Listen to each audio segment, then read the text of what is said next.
tidak melihat adanya beramal adalah tanda atas diterimanya amal itu oleh Allah Subhanahu wa taala.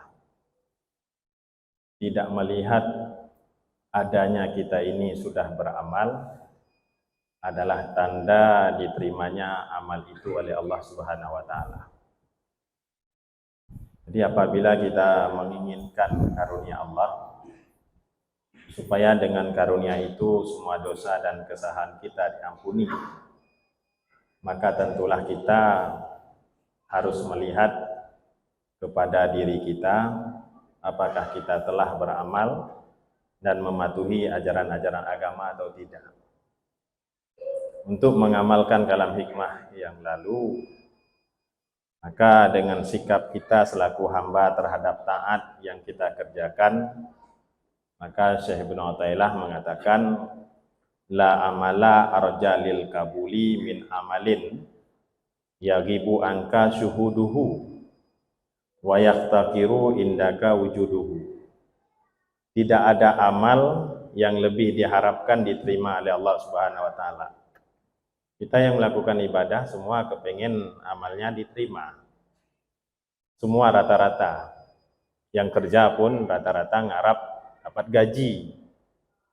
Tidak ada amal yang lebih diharapkan diterima oleh Allah Subhanahu wa taala selain dari amal yang Anda tidak melihat adanya.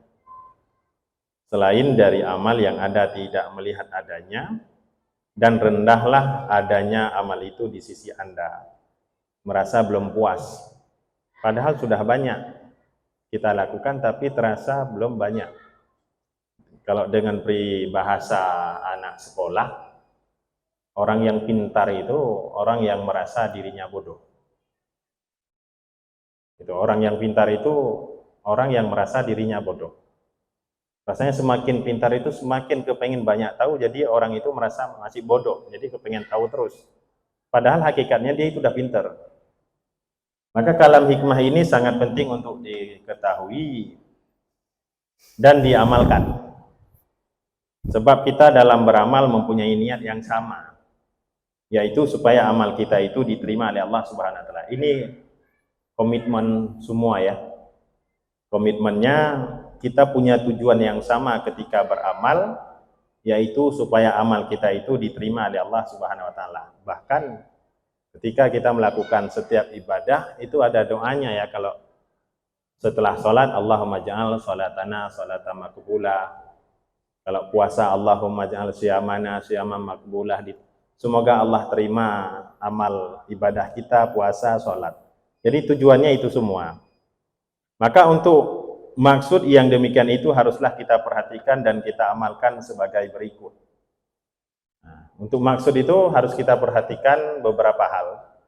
Yang pertama, kita tidak boleh melihat bahwa amal yang kita kerjakan itu sudah banyak, sudah baik, artinya sudah banyak, seperti orang ketika mendapatkan juara, kepada yang tidak mendapatkan juara jangan berkecil hati.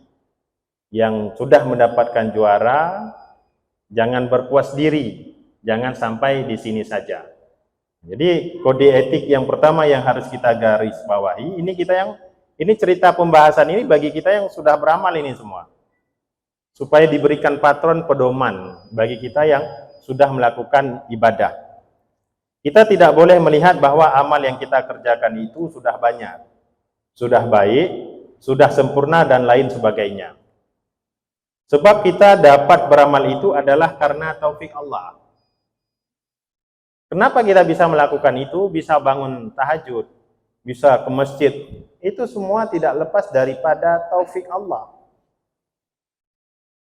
Jikalau bukan dengan taufiknya, tidak akan ada kita beramal. Oleh sebab itu, maka sempatasnya bagi kita selalu melihat bahwa amal taat yang kita kerjakan itu masih kurang dan masih jauh belum sampai kepada kehendak ketentuan yang sebenarnya, sebagai yang dikehendaki oleh Allah Subhanahu wa taala, masih merasa belum sempurna. Sehingga terasa kalau orang yang sudah semakin banyak dia melakukan ibadah, rasanya makin mendang, terasa sedikit. Di samping itu pula kita wajib meningkatkan agar amal ibadah kita selanjutnya lebih baik dan lebih sempurna. Terus berupaya walaupun tiga kagak ibadah, tapi terus berupaya untuk melakukan hal yang lebih sempurna. Umpamanya ketika kita sudah paham di rakaat ini apa yang kita baca, setelah sholat apa yang kita baca. Ini ada upaya untuk mencari amalan-amalan. Walaupun ya pada dasarnya bebas mau lakukan apa, mau amal apa.